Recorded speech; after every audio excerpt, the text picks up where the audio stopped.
Hey everybody, back again. Truflation, Stefan. Anyway, just wanted to give you a download on where we're at with Truflation and what our plans are. And then also just what's been happening in the market, man. Wow, big dump yesterday.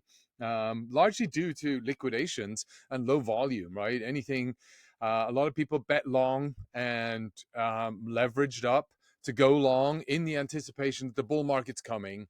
And ultimately what happened was everybody got liquidated and there was no spot market. There's no substance there. There's no volume in the market. Ultimately, what did that mean? That means that the market's going down. Why is there no spot market? Why is that not happening? Why is there no money in there? Well, I bring it back to choke point 2.0. Where we've had all the banks get shut down that provided the on and off ramps into and out of cryptocurrencies. So you can see here the liquidations that took place in the last 24 hours. You can see, huge amounts of longs that were all liquidated across, some 800 million alone in Bitcoin and Ethereum. You look at the others, and then you can look at the different exchanges, etc. And you're reading about those if you're following Twitter and you're in crypto. But I think coming back to the point around, choke point 2.0, another bank was shut down, the Farmington Bank. This is a bank that's affiliated with the with Deltec Bank. And for those of you that don't know, Deltec is one of the oldest on and off ramps in the crypto sphere. They really worked with Tether to help them um, find on and off ramps. Bitfinex, I think, was the company that was really behind it. And so, anyway, now here we are, yet another bank that gets shut down, unfortunately, which you can see here. So the governments are hard at work, right? And look at what's happening in the G20, Fat F. But we do have signs of hope, right? And I do think that what is happening right now is there's a shift moving from builders to or traders, a dominated trader market to builder market, right? We really need to find those builders. We need to accept our own currency as a forms of payment. We need to be able to swap between those currencies and build on and for and with those currencies. I know it's hard, and it always has been hard. I mean, we have gone through hard times in crypto before, but there's always going to be an OTC trader or localbitcoins.com at the time that would help us, or Paxful that was going to help us find somebody that would trade crypto for fiat in cash, right? I mean, ultimately, trying to get rid of cash is going to stop that as well. So we've just got to be creative and find new ways. But the hard thing, I think, what we're seeing at the moment is there's a big belief out there in a community that just sees trading as the primary opportunity in crypto. No longer building, no longer utility, but just the trading and the gamification element associated with cryptocurrencies itself, e.g., prediction markets, gambling, betting, etc. Right? So it's really all around the exchange and the money maker. And what does that mean? That means it's all about a greater fool theory, right? It's just moving money from the left hand steals from the right hand and vice versa. So you're just trying to hop into the next wave before that next wave pumps up. And then the people that went in early sell out and then go into the next one. And then this whole horde starts chasing each other around. When the volumes are low, like they are this summer, that makes it a bit easier. And I think a lot of people are doing that. And that's what we're seeing right now in my view. And so what are we doing? We're really focused around building, right? I mean, I really think that this is the time to be building, to be creating, right? And that's what we're doing at Truflation.com.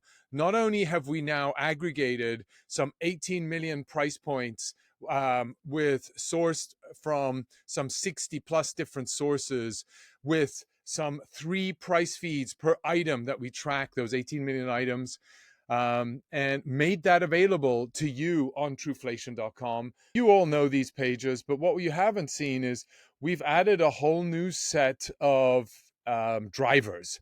So we've got the housing, we're going to have the labor market, we're going to bring in the commodity market, and we're going to bring in other prices. But you can then have a look. You can add multiple different price points that you see, median listing prices. You can compare those to the average listing price and then the median listing price. So you just get different metrics associated with the housing market, right? What's the mortgage rate? It's gone up to 6.4%.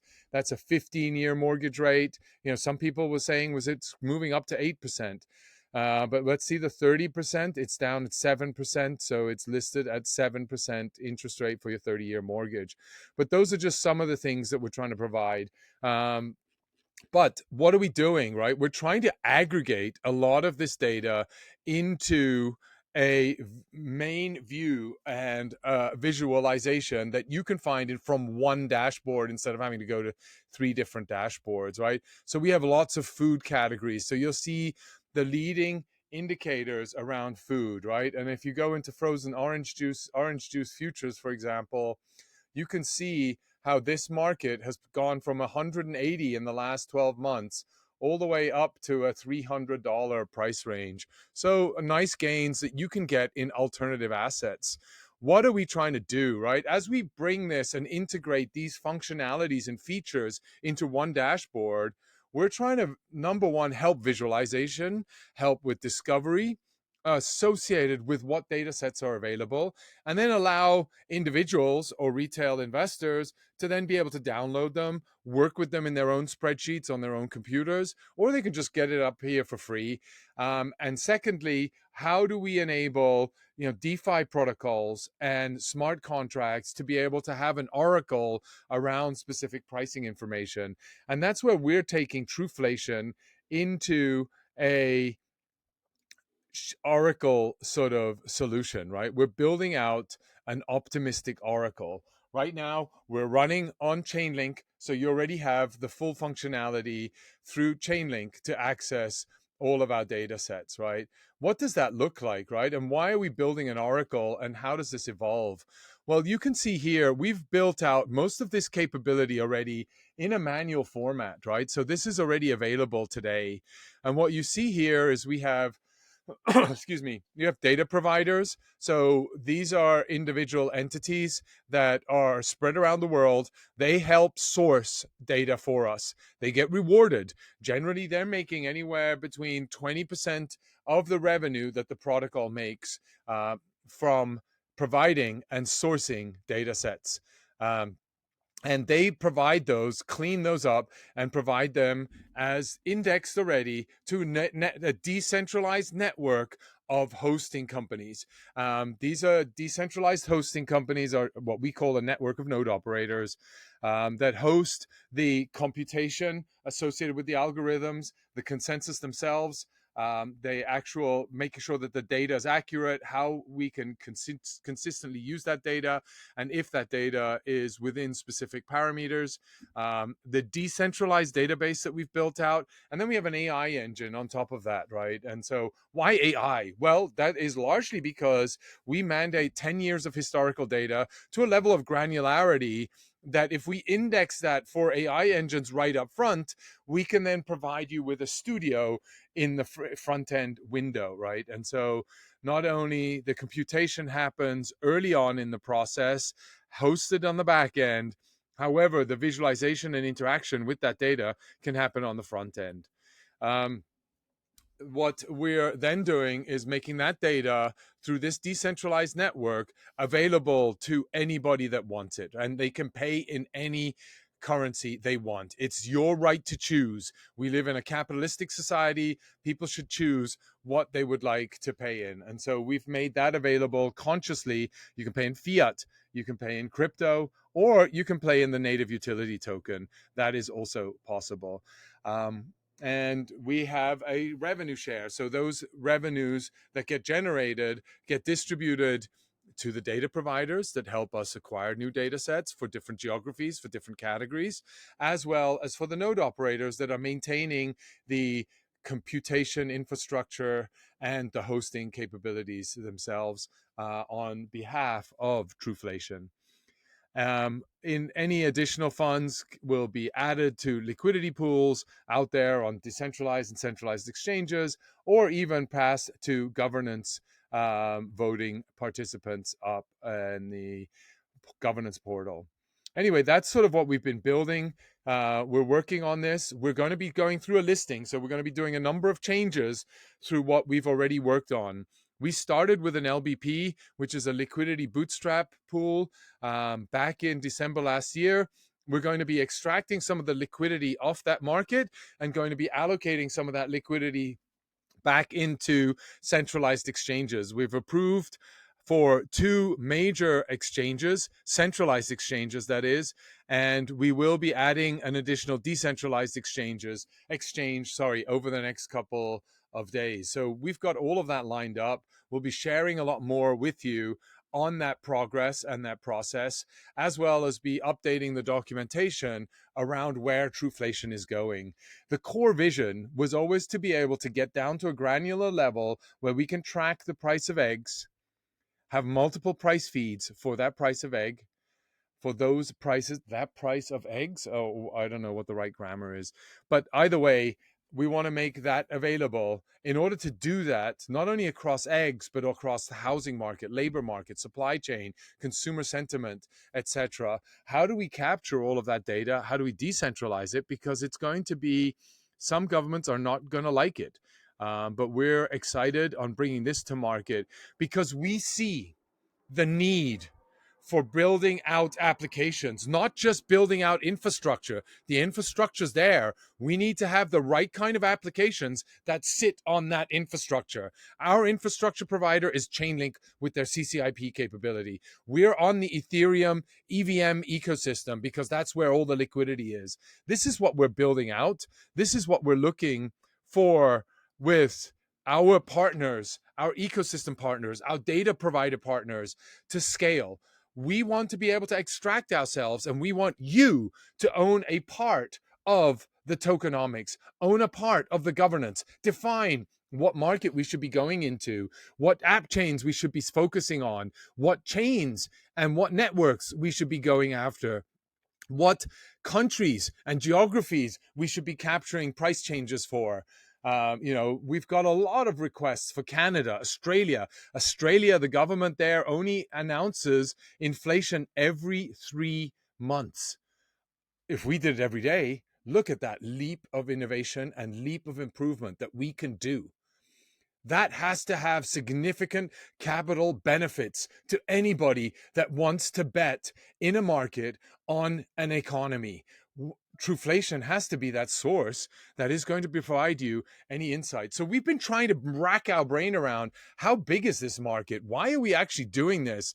A lot of people are, how are you going to make money? Where's the utility around this, right? Especially institutional investors that aren't living in this space, and they're actually here just making bets, trade in and out. And that's not what this industry is for. This industry was about creating new systems, and that's what we're trying to do. Think a bit out of the box, right? And so what we've done is I've tried to sort of scope out the market size itself. So Chainlink put this first slide here together where they talk about how big is the overall financial services market, right? It starts with crypto and DeFi and goes all the way to stock markets that are now nearly $100 trillion worth in market cap, in real estate and the derivatives market, insurance, trade, etc.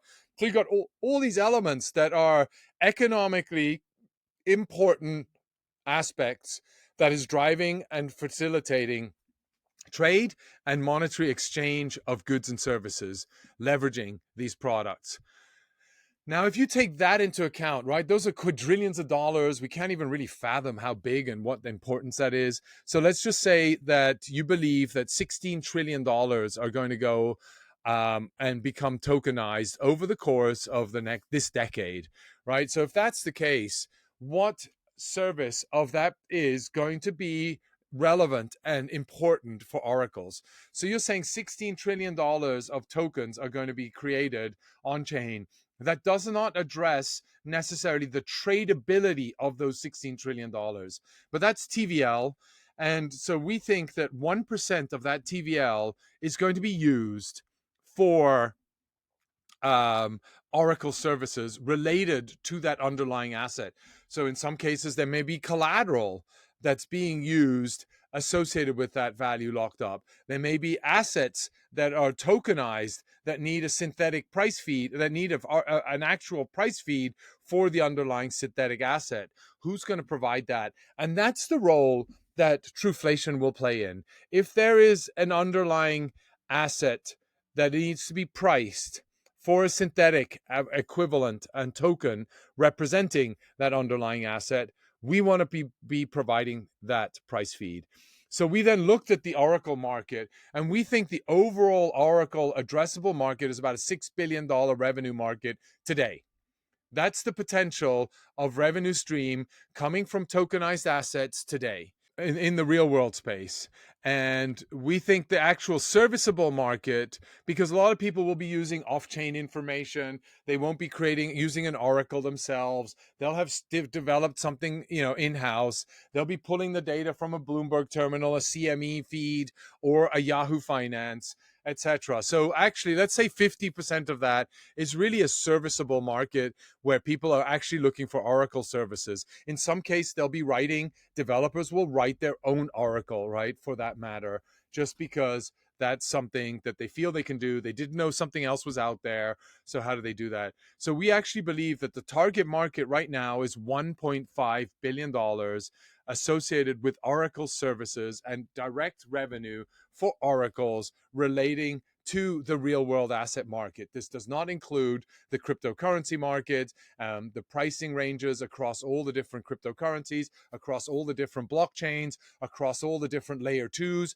on each of those blockchains, and then now across all the app chains that are being developed, right? So how do I provide across each of this block space that we call it, not so nicely, across all that block space, how do we provide price feeds, reliable, scalable, robust, with recent updates? And that's the market that Truflation is going after. And we want to do it not only specifically in terms of price feeds, but regarding real world financial and economic data.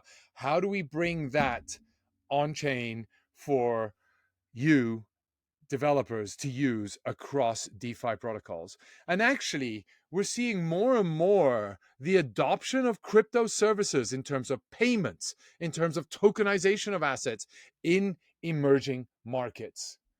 Why? Because they're broken, they're corrupt, they're beholden to a greater power that is trying to dictate terms on top of them that they are no longer willing to accept.